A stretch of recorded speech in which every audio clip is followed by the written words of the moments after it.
So last year we handed out something called the Reboot Checklist, which was devised from a client that was a chronic relapser. When she stayed with me, I do this program where you can stay with me. It's really expensive, so unless you have like a lot of money, don't even ask. To try to get her back on track, she couldn't go to True North. And when I asked her, was she doing the program? Was she doing this and this? The answer was always no. So we created the Reboot Checklist. But then we realized it's more than a Reboot Checklist, because if you're in UWL, it's a daily checklist. So wherever you are, we recommend that you keep this, make copies. We can post it on the Facebook group, but this is something that might help you if you're struggling or if you just want to remain compliant. So we've given that out. We've given out the starch targets for those for whom 100% is too much. So those are from Dr. Doug Lisle. And today we have a new presentation, and as soon as the guys get up the PowerPoint, we'll tell you what it is. Making it work at home. Now, before we do that, what we're going to do, and again, we're really short on time, so please listen and please get your notebooks out. This is not about getting this piece of paper and what it says, because we're not giving it out. This is something that I use exclusively at True North, but I'm going to let you in on it. But you're going to write down the answers, because it's not about what the questions are, it's about what your answers are, and it's about you writing quickly the first thing that comes to your head. I use this at True North. I call it the True North Departure Checklist, but we're going to use it here today, and there's about 12 questions, and I want you to write as quickly as you can, because that's the real answer, what comes from you. But because my voice is getting a little bit not well, thank you. Now I can do voiceover work. We're going to have, were you up here when we had the volunteers? Oh, good. We're going to have, because without a Bailey handler, there's no conference. We're going to have JP read these and just write down the answers. And there's no right or wrong. There's no judgment. This is just for your own use. Yeah, so get your pens at home. We are ready, okay? So pen and paper ready. The first question is, please list anything in your house right now that could derail you. So start writing. And if it's more than 10 things, you're in trouble. Just And kidding. key thing being list anything. Keep it closer. That could be husbands. Yeah. And number one on everyone's list, my husband. Just giving a hint. We're kidding. We're kidding. But it's okay, because it really could. It could. I mean, it could be you. It could be you. You could be the thing in your house that's derailing you.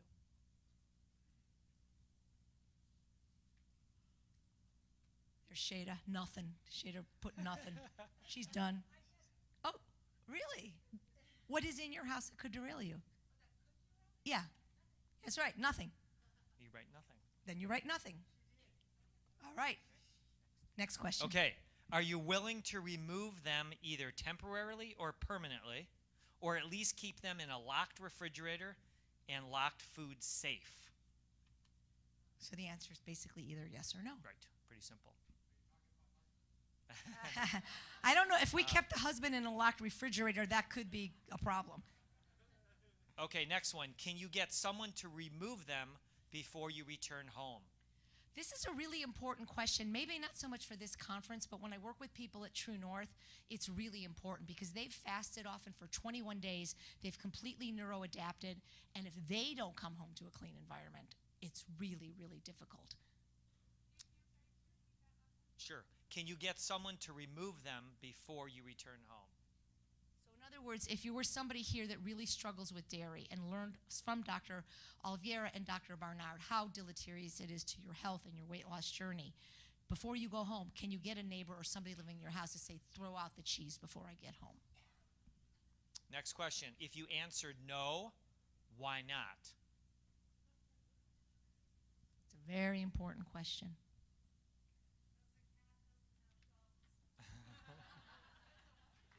Cat doesn't have thumbs. Do you have a neighbor or a friend, the emergency person that has the key that could do it? Because I know it sounds like this isn't serious, but it is. It makes such a difference coming home, especially if you've been inspired. Okay, next question. Do you think you will be able to maintain abstinence and be successful without a clean environment? And also, how? Again, we have at least 2 people here, and maybe they'll share at some point, that I know live in an unclean environment. And they make it work, and they have a certain personality that makes it work. But for most humans, if it is in your house, it's in your mouth. And like they say, if you hang around the barbershop long enough, it's eventually you're going to get a haircut. But for most people, it's difficult enough to escape the pleasure trap, but when you live in a 7-Eleven, it's even harder. Next one. Do you think you will be able to maintain abstinence and be successful without a clean environment, and how? So, like, if your thing is that every time you make your kid a peanut butter sandwich, you lick the spoon and then eat the rest of the jar, do you think you're going to be successful if there's peanut butter still in the house? And you can apply this to whatever your peanut butter is, alcohol, marijuana, whatever it is that you're struggling with.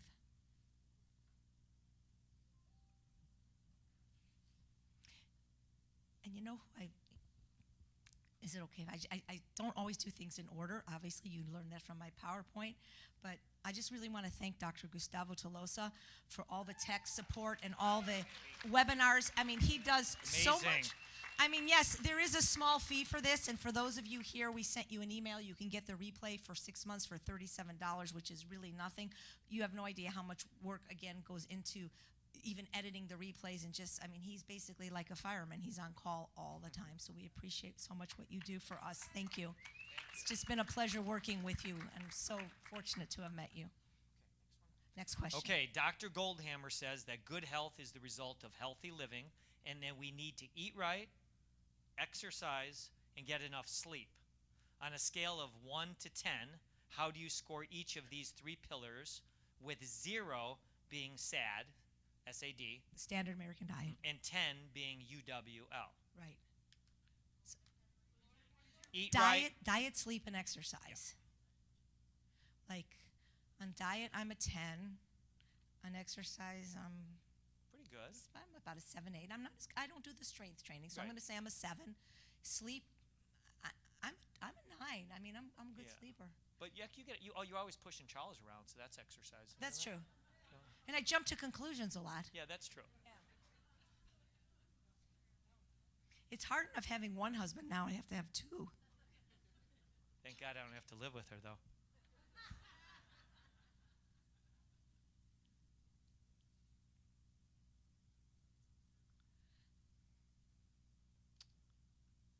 Okay, so eat right, exercise, and sleep. JP, he's saying if you could come on this side, sure. just because the people at home don't see over there. Oh, they don't see me.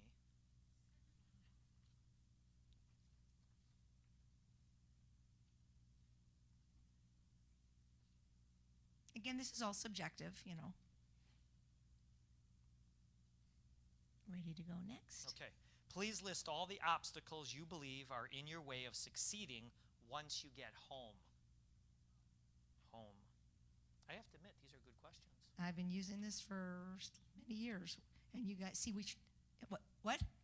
Oh, yeah. Sure. Sorry. Please list all the obstacles you believe are in your way of succeeding once you get home.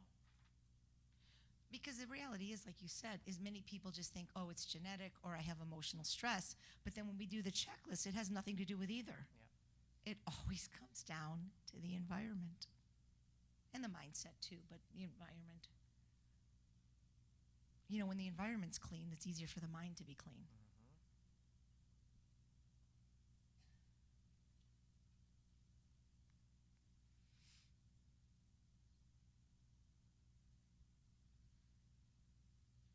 Charles, are you taking the test too?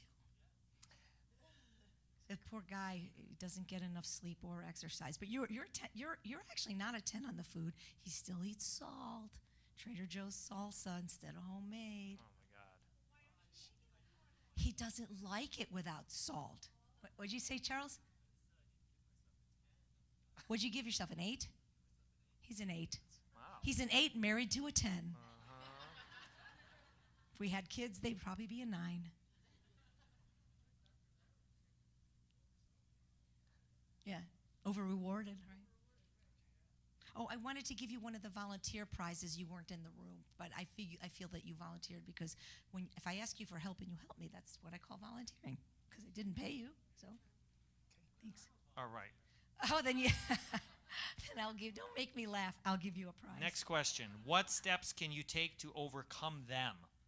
From obviously the previous question. So, like, if the obstacle, like for instance, if the obstacle that's in your way of succeeding is that you have a noisy neighbor that plays rock music to 2 in the morning, what can you, sleep. and you can't sleep, what can you do to overcome it? If the obstacle is that you're a pastry chef, what can you do to overcome that? I had to quit. You know, when I first learned about food addiction, I was a pastry chef at a restaurant, a vegan pastry chef, and when I saw treatment, they like laughed and said, "You can't do that for a job. It's like a bartender being an alcoholic." I mean, you could, I suppose, but not if I you wanted notice to your recover. your solutions are always extreme but effective, right? Well, I think the last 10 minutes of the Lyle Goldhammer thing said it all. It's not about good, bad, right, wrong, AJ perfect, Goldhammer perfect. It's knowing who you are and what you can do. The truth of the matter is, guys, 100% never doesn't work. It's just that it's not going to be sustainable for everyone. But sometimes, if you can get a period of 100%, whether that means going to True North for a while or doing the mastery program, you get that muscle built. It's under your belt, and you know that you can do it, even if it's not always easy. And so That's a good point. I'm not 100% because I'm like trying to prove something, but it's just, it's easier. You know, I mean, Mark Huberman's 100% because he was raised that way. He doesn't try to be compliant or not eat. This is just how it's all he knows. So for me, as a recovering food addict, 100% is easier than 99% because the first bite is the only one I can refuse. You know, Ben Franklin said, "'Tis far easier to suppress the first desire than to satisfy all that follow. One bite too many, 1,000 bites never enough." I'm 100% because it's easier. But yet I eat the same way as Evan McRae and Tess and Marcy. I mean, you know, so I don't eat the bread, but other than that, I mean, I love going to their house for dinner and vice versa because it's like the same food we eat. Okay, so next one is name one thing you can do in each of these three areas to improve your score. So Yeah, so the idea is if you're a 0 and eating at McDonald's, we don't expect you to eat like me the next day. But what can you do to improve your score? Maybe like the example Dr. Lyle said, if you're having bacon and eggs for breakfast, maybe have oatmeal. If you're having green smoothies, maybe have a salad smoothie or steamed vegetable. And what can you, and again, we're not trying to get you to go from 0 to 10 or even to be a 10, but what things could you do in each of the areas to improve your score? Maybe if you're not exercising at all, you could join the YMCA and walk in the shallow end of the pool or get a pedometer. So again, this is about micro changes for some of you. We're not, if I was working with you personally, which we do in Mastery, we would be much more detailed. But again, just how can you improve your score a little bit? You know, if you struggle with waking up in the middle of the night to pee, you could stop drinking earlier. So there's just little things, if you look at all three areas, that you could probably do. yeah, we talked about that in boot camp today. Just changing the style of shoe you have makes a big difference. Because, you know, even small changes, incremental changes, when done over time, can lead to huge successes down the road.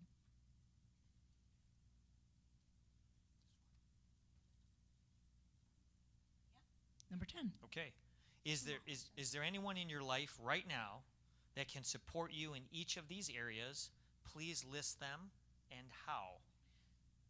So, for example, if I know that Charles probably got like a 0 at exercise, I can support him in that area if he asks me to by encouraging him to go to the gym more or to just not nag so much or bug him or tell him to do all my stuff. I mean, but I could, if he wanted me to, I could support him. If you have somebody in your life at work that's always offering you treats, you could say, look, I'm doing this experiment for 30 days, doctor's orders, or I have this food allergy. There's always somebody that's maybe not necessarily a saboteur, but that you can ask to support you if you think about it. Okay, and again, I hope you found a buddy in this room that you can be virtually that can support you through text or email or Facebook, you know. But there are people to support How you. could you support Charles, do you think, with exercise? I can support him by exercise, by not making him do so much for me that, you know, like for instance, like I'll make him I'll make him go get stuff for me that I could probably get for myself, like my cell phone when it's in the other room, or you know, just little stuff like that. I mean, honey, how can I support you?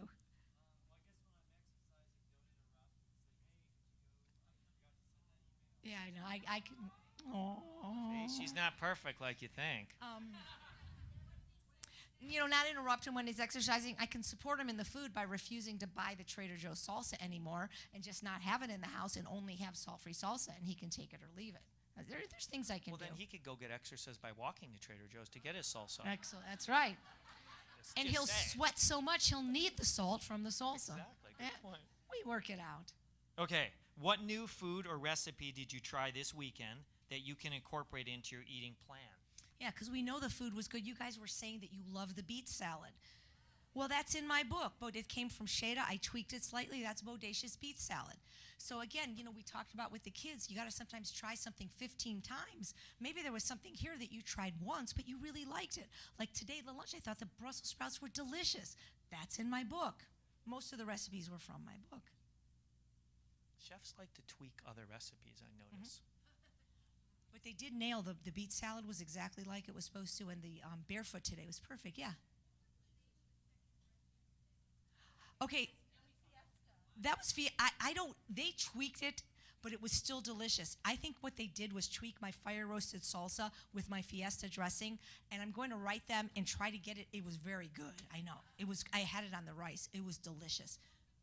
Yeah, it was really good. They said it was my recipe. The thing is, I'm not sure which one, but I'll find out. It was very good. Okay. And actually, one of the sous chefs, the two chefs that were at the end, one was the executive chef, Chef Lonnie, and Chef Martinez. The third one with the glasses, he came up to me and said, "Could I please buy your book?" And I'm like, "I'm so sorry, I'm sold out. I'm going to send you both of them." I mean, the fact that they even want to read my book is amazing, right? Awesome. Okay. So when a chef wants my book, I don't charge, Okay. Last question. Please list all the obstacles that are in your way of succeeding once you return home. Circle the one that you believe will give you the greatest difficulty. Yeah. Sure. Please list all the obstacles that are in your way of succeeding once you return home, and circle the one that you believe will give you the greatest difficulty.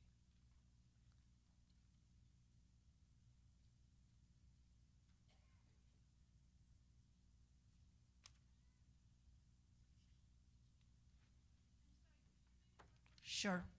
Please list all the obstacles that are in your way of succeeding once you return home, and circle the one that you believe will give you the greatest difficulty. So now, we agree on most things, but as JP has said, I'm on off, he's dimmer. I'm Goldhammer, he's Lyle. And so, if he was assessing you with this, he would tell you, work on the one that is the easiest first. And I would say work on the one that is the hardest first. So we're both gonna say is, what kind of person are you? Work on the one that you will actually do. Okay. Right? Yeah. All right. In between. So keep this and bring it back next year, and let's see if you upped your score. All right. So Let's get to it. all right, making it work at home, probably even more important than the 3 days you spent here. So help me, isn't that? I thought I did that Yeah. for you, the scale. Yeah, I love the scale. Yep. And you like my idea, if they're going to weigh themselves, keep it in front of the fridge, right? Yeah, as I've always said, scales are for fish, so Right. I don't really like scales. so- Okay. So here we're going to give you today the top 5 so you can thrive. There's 5 little sprouts there. You do kind of sound like a lounge singer, do you know? Yeah. Yeah. A little bit. Killing me softly with his song, killing me softly with his song. I wish I could sing, boy. All right. Number 1. Wow, we talked about this in the men's group. Is the first thing we talked It's about. clean. Guys, I'm so sorry. I wish I could find another way to do this. And if you have another way that does this that works, let me know. And if you're one of the 2 people in the room that I know personally cannot change your circumstances, please let us know how you do it. But for 99% of the people we work with, it's the most important predictor of their success, your success. If it's in your house, it's in your mouth. It's not a question of if you will eat it, only when. Willpower. People say, "Oh, AJ, you have so much willpower." I am not perfect. I have no more willpower than you. I have one thing going for me, my environment. Since the day I found out what food addiction is, my environment has been clean. I told Charles that he had to hide the chips and the nuts. He said he'd hide them in our 1,000 square foot apartment. I found them. And so he took them to work 7 years ago. He didn't understand it then. He understands it now. But you will support, a loving person will support another person in recovery. Also, the times that you've gone off your program have when you've not been in your environment. There's been some absolutely. people's homes you've been to, and there was a restaurant, I believe, in San Francisco. Absolutely, when when I was at got the San emergency Francisco call. Veg Fest. Absolutely. So please, like we said with the Halloween example, at least have your home be pristine. That's all we're asking. And how do you do that? Well, you fill it with only compliant food. Because when all you have to choose is healthy food, you make the healthy choice. But you first have to remove all the non-compliant food, and if you really can't call somebody at home, make sure that when you enter that house, you're not hungry. Stop at Wendy's on the way home, have a baked potato, so that when you get in the home, you're able to throw out that stuff once and for all. In the men's group today, we did talk about how whatever's in the house, and you know it's not compliant, it's just constantly calling your name. Your head is just banging with that thought, no matter what you're doing about that extra avocado that's in there, or your husband's cookies or something. You're thinking about it all day long. Why would you want to torture yourself like that?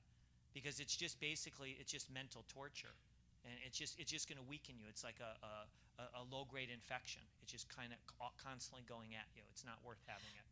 And again, there's nothing wrong with you. Please read The Pleasure Trap to understand that you are genetically designed to always seek the most concentrated calories in your environment.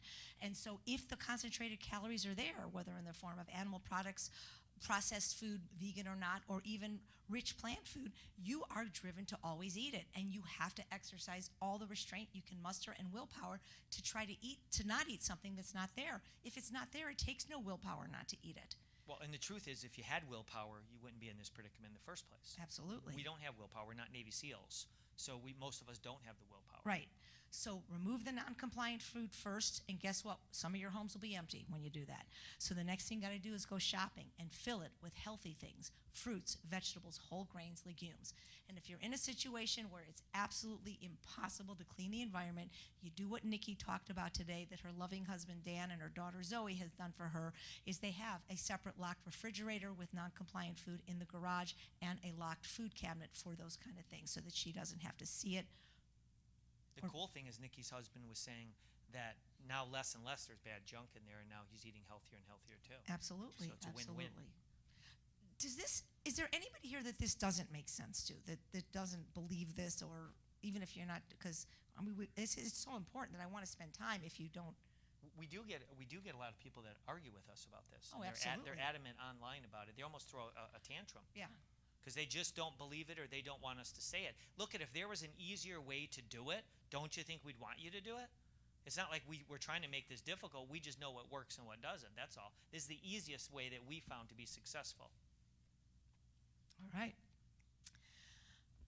So why do you want to clean up your environment? ABC, abstinence begets compliance. It's so easy to be compliant when you're abstinent. It just really is, because when it's not there, you can't eat it.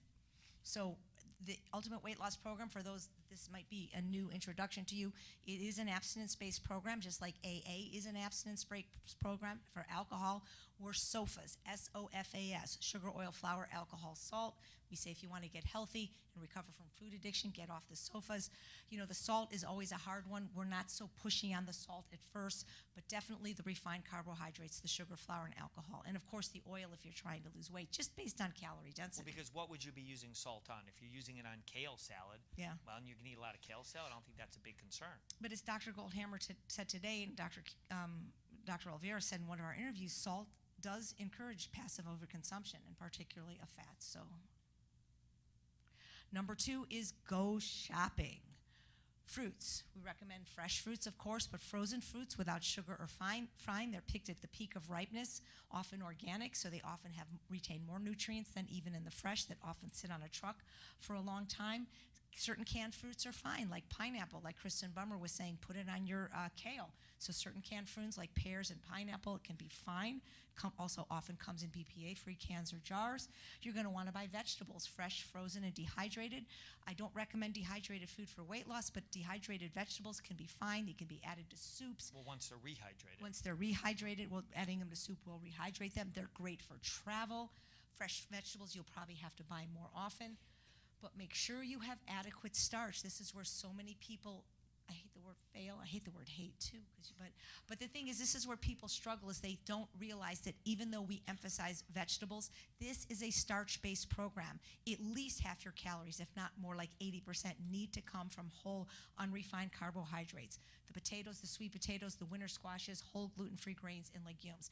And you can buy these affordably in bulk, especially if you go to ethnic markets, so you have some of the bulk grains on hand. You have, like we talked in the cooking panel yesterday, some of them already cooked, and in your refrigerator, some of them cooked and frozen, as well as getting things like canned salt-free beans and aseptic packages of rice and quinoa. And please remember to keep those legumes in your diet.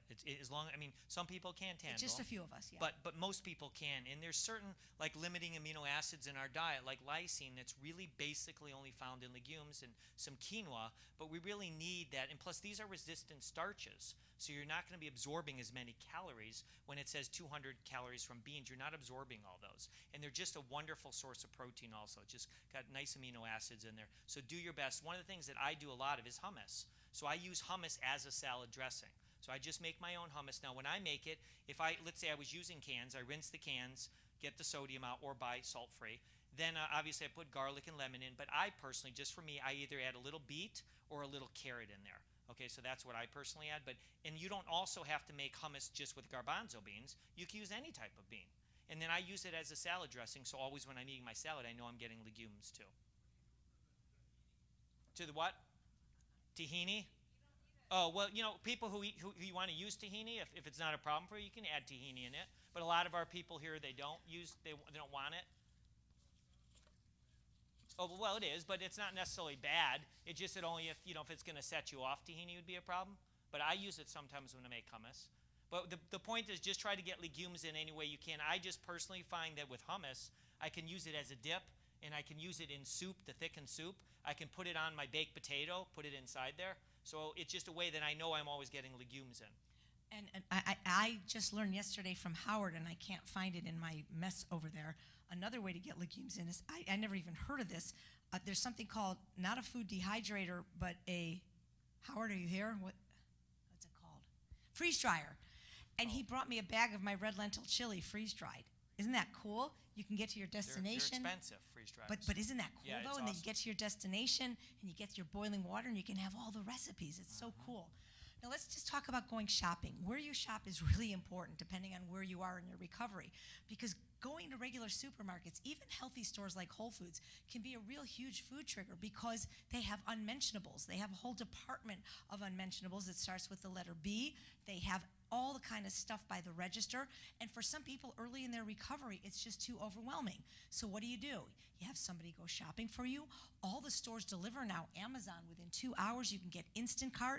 You can shop mostly at Farmers Market, where you're only getting fruits and vegetables. You can shop online at the Thrive Market or VitaCost, because going into stores, especially when you're hungry and haven't had enough starch, can be a huge trigger for people to relapse or slip or binge. Well, and also remember at a lot of stores, some of these big box stores, they always have people sampling things.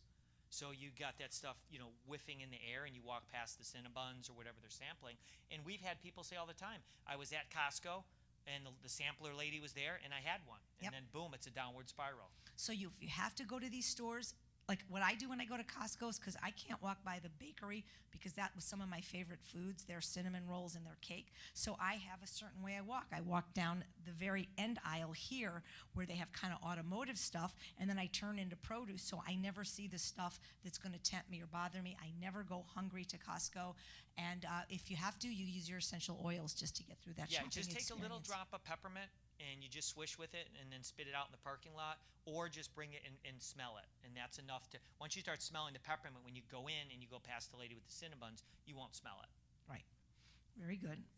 Number 3, prep your food. Well, we had a whole panel of extraordinary women yesterday talking about this, but you got to have the food. And if you're not going to batch cook it yourself, then you got to hire someone, which is a lot cheaper than you think. It doesn't have to be a chef for $80,000 a year. You can do what Dr. Lyle does. He hires either a high school or a college student to just do some basic prep and put things in glass jars. He knows how to make his own oatmeal. He knows how to boil his own pasta. Hire somebody. Often you can trade too. That's another great thing. If you have a service that you do, you can often trade with somebody else, or a meal delivery service. I just interviewed Mama Says on Wednesday. They are creating an SOS-free line of food delivery. Right now, it has minimal salt, but you've got to pick one of these options and do it. You've got to have the healthy food ready so that it's easier to make the healthy choice than it is to make the unhealthy choice. I would also say I like clients to basically cook their own food. I want them to participate in. I want the kids to participate. Download our program so you can hear it audio version when you're in the kitchen, say every Sunday, or listen to classical music. Get those Tupperware containers or glass, whatever you're going to use, and just start making all these things in your Instant Pot. Buy an extra insert for the Instant Pot, and then just make your rices, then dump it out, and then start your next batch. And you literally just make basically TV dinners. You're making basically TV dinners, and then you freeze them, and then you keep enough in the fridge too. And then make sure you have all your vegetables cut up, so when you open your refrigerator, it should look like a rainbow of different colors. And then you have your salsas. You have your salsa, you have your hummus, you have whatever, your vinegars. So once you open that fridge, it's basically everything there. Because when you come home late at night, 7 or 8 o'clock sometimes, and you don't feel like making anything, that's when you'll be tempted to eat whatever your family has around if you don't have a clean environment. You know, and batch cooking is it's not as difficult as it seems, especially if you get in a groove. You know, for me, I do it while I'm doing something else. I don't even feel like I'm batch cooking. I feel like this is the only time I have to really listen to these podcasts and Dr. Lyle and Dr. Goldhammer, but I'm always doing something else, because for me, batch cooking is roasting 2 trays of sweet potatoes. It's not that hard. You wash them, you poke them, you put them in. It takes about an hour, and you can do something else. I'll sometimes walk Bailey during that hour. I mean, I don't leave the oven on if she's home. You know, but if I don't care if my building burns down. Right now I'm a renter. When I own my house, I probably won't do that. But I could do other things. I could clean my house. I could do laundry. So I don't feel like it's that big of a deal for me to be batch cooking. And I always do the next batch when I have like 1 or 2 units left of the last batch. I don't ever wait, just like you shouldn't wait till your gas tank gets down to 0. You don't wait to go to the dentist and get your teeth cleaned, right, Vinny, after they're all messed up. You're proactive. And once you get in the groove of whatever your routine is for batch cooking, if you're a person that works traditionally Monday through Friday, very often what people do is maybe they'll make their Costco run on Saturday. They'll do their big batch cooking Sunday afternoon. I mean, I know you have your own routine, Vanessa, Shada. You can talk to people in the group. Again, Tammy Kramer's blog, Nutmeg Notebook, just one of the best examples of a batch cooking routine. Recipes you like the Chipotle bean burgers. You make 2 of them. You got 48 burgers. They freeze beautifully. So just get into some group. And also, if you have UWL people in your neighborhood, they could make double, triple batches of something. You make double, triple batches of something, and then you share. Exactly. Like you can have swaps. Like I know this one group in Dallas where they have these jar parties where like once a week they go to somebody's house and somebody cuts up the bell pepper and somebody cuts up the tomato, and so they go home with these beautiful large mason jars for their week of salad because everybody did just one. It's kind of like a cookie swap but with healthy food. So you can definitely trade with people. If you're like a nurse, we have so many nurses in UWL that give, and they work tirelessly. You could maybe say to your co-nurses, and just say, you know, okay, so today, Monday, I'm bringing in lunch, and Tuesday, you're bringing lunch, things like that. With the meal delivery service, until you've got your feet on the ground and you're getting started, nothing wrong with using one of them, even if it has minimal salt. You don't want to get into the oil and the sugar and the flour.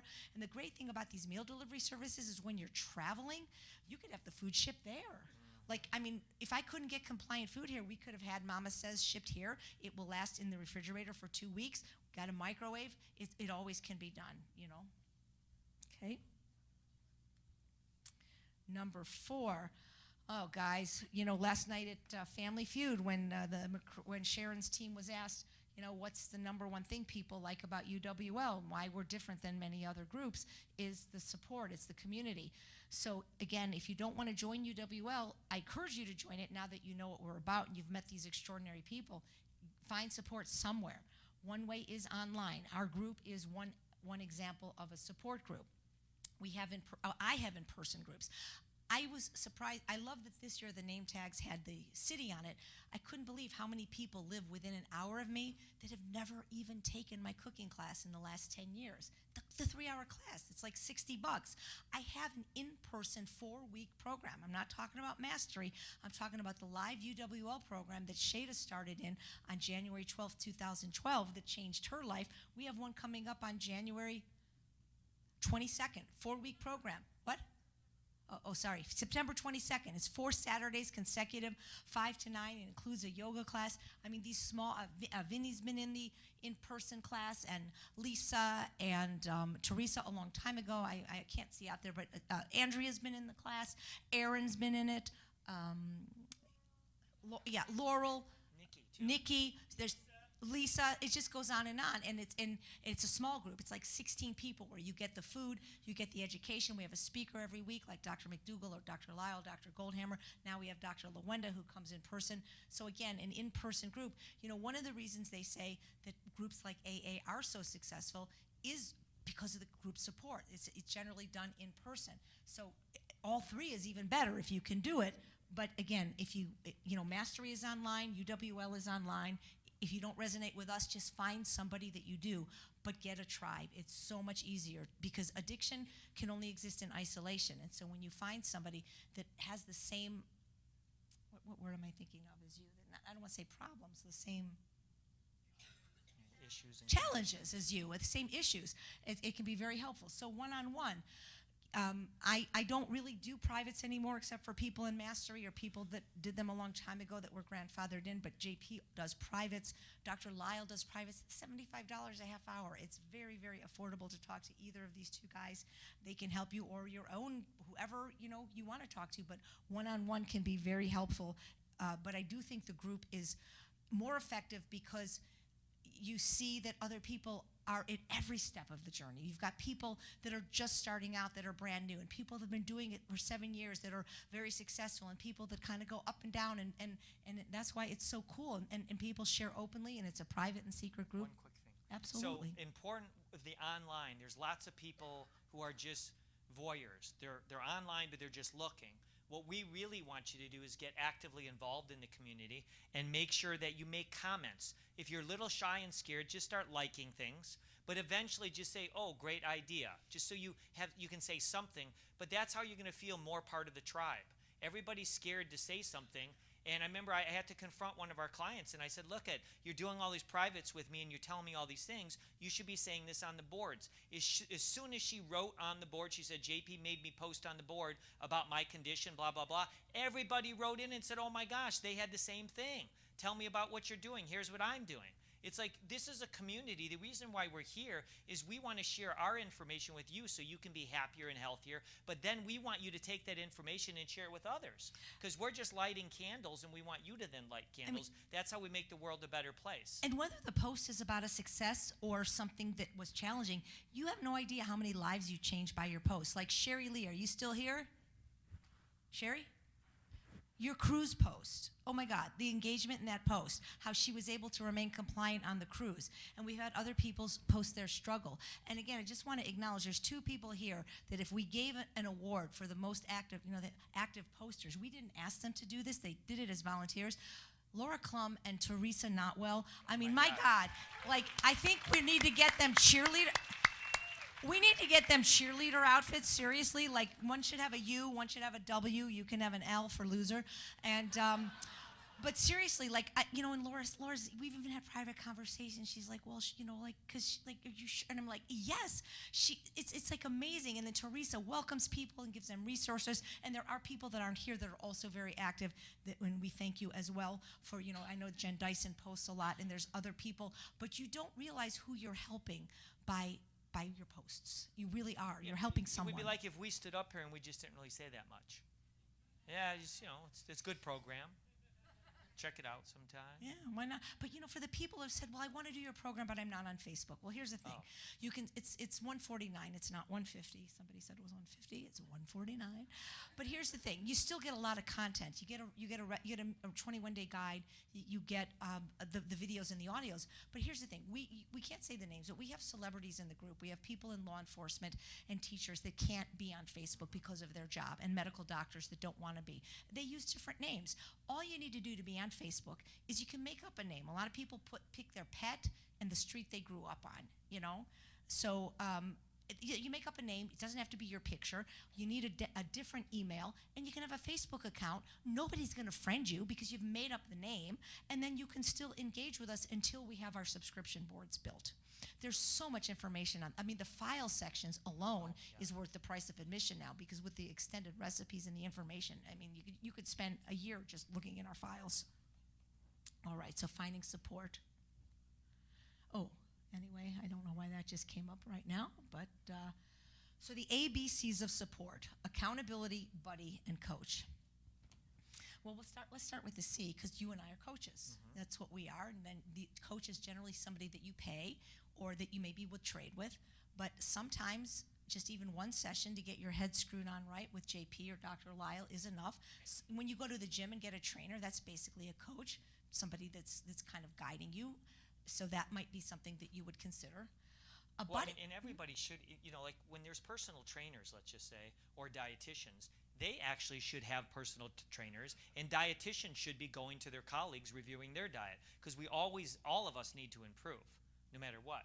We all need to improve. So everybody needs some sort of coach. I did days and days here of clients, and with many of you, I picked one thing immediately, and you said, oh my gosh, I can't believe it. That just changed my life. So sometimes we're just going to find one thing that will change your life.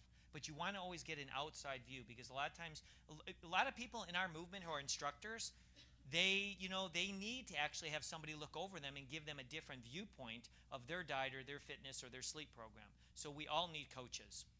If every time I had a session with Dr. Lyle, like he would punch a card, I would have a lifetime of free car washes by now.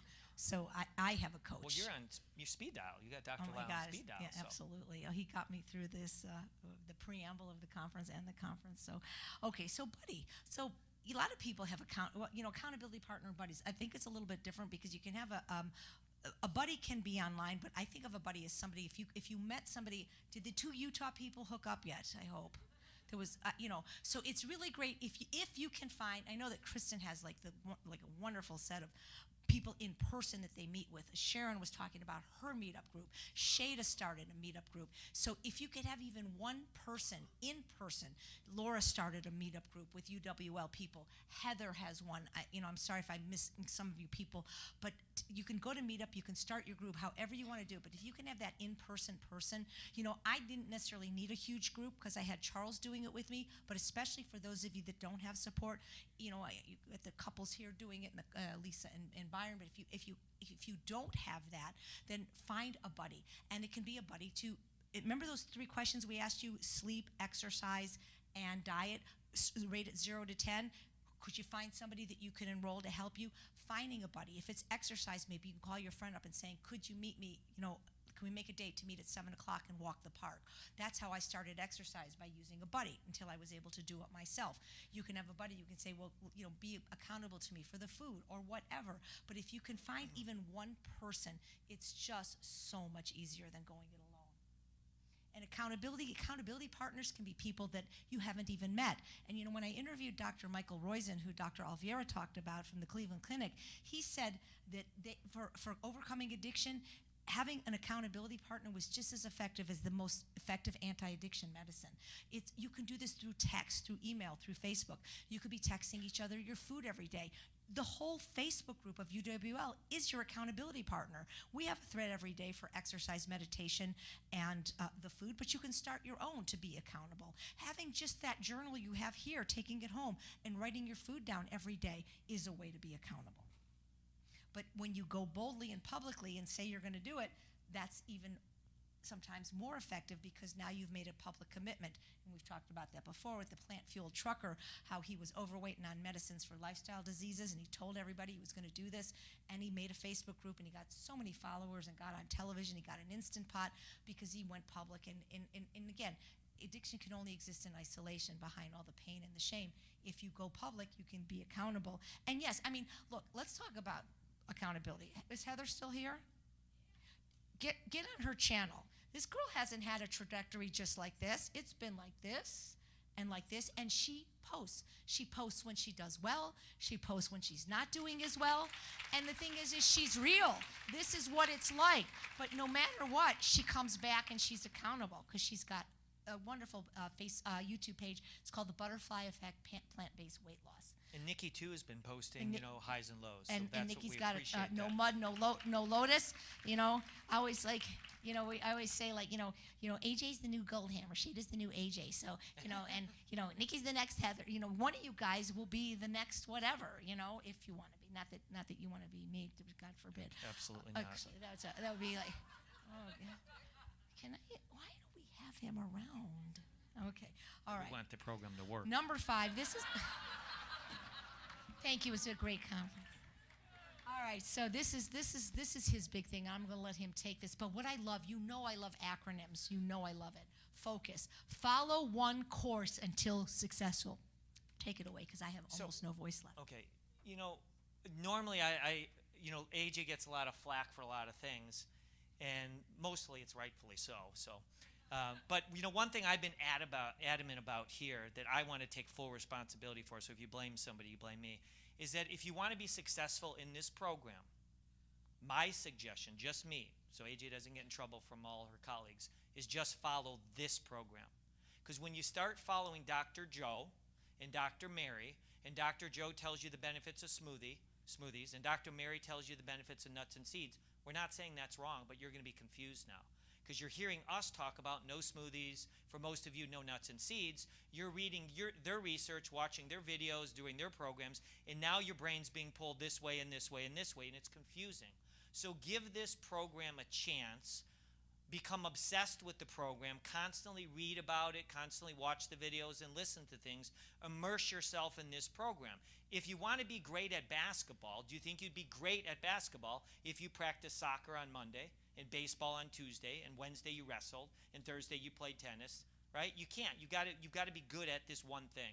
So it's important who you spend your time with. What that means is who are you reading, who are you listening to, and what are you watching? Does that make sense? And where you're going. So if you're going to go to the Paleolithic conference, right, and you're going to hear all the benefits about taking a stick of butter and putting in your coffee in the morning, is that going to jive with what we're teaching? No, so it's going to confuse you. So you're going to be swayed, right? Okay. So what you listen to, obviously, and where you go. So that pretty much covers that. And basically, after this, we're almost done with this talk, and if the Mastery people are still here and have time, we'd love for you to come up for a group photo. And for those of you that might be interested in Mastery, don't talk to us, don't even talk to Charles, talk to them, because what the Mastery program is about is a 3-month time period where we're going to keep you focused during the most difficult period for most people, which is the holidays, which is October, November, and December, which not only is where most people slip and relapse, but sometimes don't recover from those slips and relapses. Yet Nikki was able to lose 27 pounds during the most difficult period for most people. And that's why we do it. That's why we do it. That's why we don't do it any other time of year. Yeah, it's to give you that support. Right. So I believe. But that's the whole concept is I don't know if you were at the carnival yesterday. And so, one of the games is I had you walking on a kind of a pretend balance beam, which was tape. You were holding a ping pong ball with a piece of cardboard as I was throwing beach balls at you. And as I was throwing them, what was I saying? Laser beam focus. Laser beam focus. And that's how you become successful in this program. You just have that laser beam focus. You don't get distracted by other things. And I'll tell you what. Every time I've been to AJ's, there's 2 things that have been common. One, of course, she's always eating. I've never not seen that. But 100% of the time, Dr. Lyle, Dr. Goldhammer is on video or audio. Shada has been following AJ and I since the day we met her. She's come to every program we've done. She's done everything we've ever done.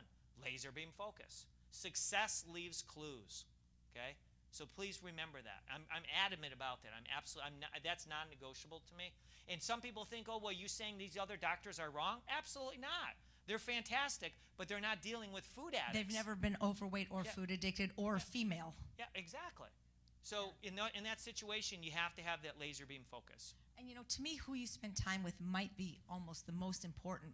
Tony Robbins always says the quality of a person's life is a direct reflection of the expectation of their peer group. And if your peer group doesn't expect much from you, it's just a matter of time where you expect very little of yourself. And we get this a lot on the boards that sometimes you have to let go of what doesn't serve you.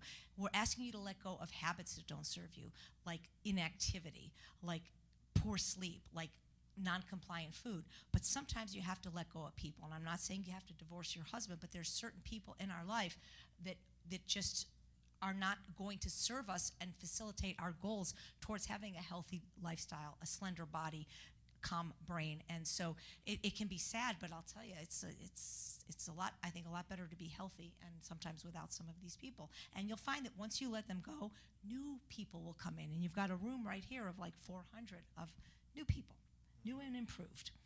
All right. So the most important ABC, I know nothing about this, so take it away, boss. That is for sure.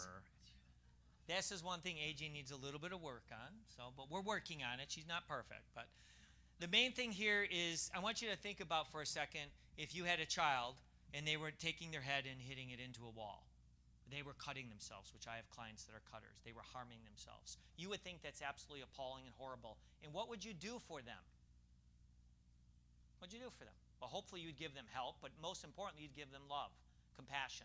Well, every time you take your fork and you stick it in something that's not good for you, it's the exact same thing. It's like hitting yourself on the head with a hammer. You're harming yourself. It's very critical for you that you learn to cultivate love because we live in an environment where we don't have that. We're constantly bombarded from the minute you wake up to the minute you go to bed with bad news. We have envy, jealousy, rage. We have all these things that are negative, and the antidote to that is compassion and love. And one of the first ways you start instilling that, again, is that environment, but also it's the words that you use. Be very conscientious of the words that you're using. Sticks and stones can break your bones, but words can tear your heart apart. And I've worked with abused women for 30 years, and most all of them have said, my husband, my boyfriend, my father, or my brother have hurt me more with their words than they have physically assaulting me. So don't let people use words that harm you, and then don't you dare use words that don't let words come out of your mouth that are negative. Because when you meet someone with heart disease, you don't give them tobacco and alcohol and saturated fat because that causes heart disease. So somebody's mean and angry to you, you don't give them mean and anger back because that's what caused their mean and anger. You give them the antidote, understanding and love and compassion. So be careful of the words you use, and as we said, be careful of the people that you're around. It's so important, very important. This program, as AJ said, you know, originally when we talked, I'd love to have called it the Love and Compassion Program, and what did you say? Nobody would sign up. Yeah, so when you call it the Ultimate Weight Loss, what happens? Everybody signs up. So, but really the core of this is ahimsa, the Sanskrit word that means compassion and reverence for all life. So many of you just need it for yourself at first, but many of you, as you've been in this program, you've been learning to love yourself, and then what do we see on the boards? JP, you're not going to believe it, I rescued a spider. AJ's actually rescuing insects when she's terrified of them. Relocation program. So what happens is that's when I bother Charles if he's exercising. Charles. If there's a spider, I call him at work. You have to come home right now. And you know, it's interesting. You know, a couple weeks back, I was back home, and somebody rang the doorbell, and I came out, and they said, "Hey, we're in the neighborhood, and we're getting rid of all the wasps and the bees and the bugs. Can we do your place?" And I said, "Well, no." And he said, "Why?" And I said, "Well, because I love those insects. I don't want to harm them." And literally he goes like this, "Okay." And then he just left. I don't want to harm anything, but definitely you don't want to harm yourself. So be really conscientious when you leave, you know, this conference of many things, but start thinking about the words that you use, because you'll notice sometimes AJ uses the HATE word, right? I hate when I do that. So be careful, because, you know, when you squeeze an orange, what comes out is what's in that orange. So when you're pressured or stressed and those words come out, unfortunately, that's because that's what's in you. You want to be squeezed and pressed, and love and compassion come out. That's what's going to help you stick to this program. When you love yourself enough, I promise you, you won't hurt yourself. Yeah, and you know, think about it. When you eat this way, it's an act of self-love. It's an act of compassion. And I find that, you know, I feel I have compassion for myself. I don't always have compassion for other people, especially when I feel like they're hurting me. A lot of people are very mean to me on Facebook and YouTube, and I don't know why, and people just don't like me. And, you know, one of the things that helped me, and you might have heard me share this story on one of my Healthy Living episodes, but it helps me. Like if somebody cuts me off in traffic, I just say to myself, you know, maybe their dog died today. I don't know. But I'm going to just end with sharing this story with you, so that when people are mean to me, or when you feel like somebody's really annoying or bugging you, this was shared to me by a nurse, a practitioner named Suzanne Smith, who runs the mindfulness program at UCLA. And it's actually a true story, by the way, and if you've heard it, it's probably worth hearing again. But this story actually did change my life and give me perspective for when people are not kind to me. So there was a Vietnam veteran who had post-traumatic stress disorder, and he was coming home on a Friday night from his therapy group, and his wife called him and said, "Honey, can you stop at the store and get a few items?" And he really didn't want to, because he didn't like going to stores, especially it was rush hour now, there was a lot of traffic, the store was busy. He goes, "Okay."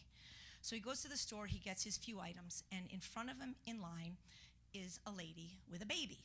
And so she had one item. She had like a little box of tissues. And he said to himself, he said, why is she, it's busy now. Why is she buying a box of tissues? You get a box of tissues anyway. You don't have to go to the grocery. This is what he's thinking. He's not saying it. He goes, you could go to 7-Eleven, you go to a gas station. You don't have to go to the grocery store during the busiest time and have a box of tissues. So he's making these judgments, as we often do. And so as it's finally her turn to ring up the pair of tissues, and she has a baby. She's holding a baby, and she gives the baby to the cashier. And here this guy is like stressed. He wants to get home. Now he's taking even more time. And now the cashier is like picking up the baby and like, oh, what a cute baby, you know, and like he's just really. And so then she hands back the baby to the lady that bought the tissues. She left. It's his turn, and he comes up and he says to the cashier, cute baby. He's being kind of sarcastic, but she doesn't know. He goes, cute baby. And the lady says to him, do you really think so? She goes, because that's my baby. My husband was killed in Vietnam, and the only way I can see the baby during the day is when my mother brings him through the line once a day. So, that's all I have to say, other than thank you for coming from the bottom of my heart. And I can't talk literally or figuratively, and just participate. I do want to thank AJ and Charles for all the hard work they've done to put this conference together. It's been a lot of work, and you know, AJ and I pretend fight all the time, but we really love each other so much, and we put this program together for you because we love you. So we just ask that you love yourself enough to follow this program and share it with other people, because that's how we're going to change the world. If we could light other candles, that's how we will change the world. And remember this, that it's the smallest deed done is far greater than the largest intention. So just start doing lots of little good things throughout the world, and we'll make a difference. Right. If you're in Mastery, come up. I will stay as late as I need to for pictures, to sign books. The Vinegar Lady is still there. And thank you to our wonderful men in black, Thank you. Morpheus, Dimitri. Online. I don't know your name in the back camera, but thank you so much. And And don't thank you forget for to coming. thank our people online. Oh, my people online. Let's go thank them.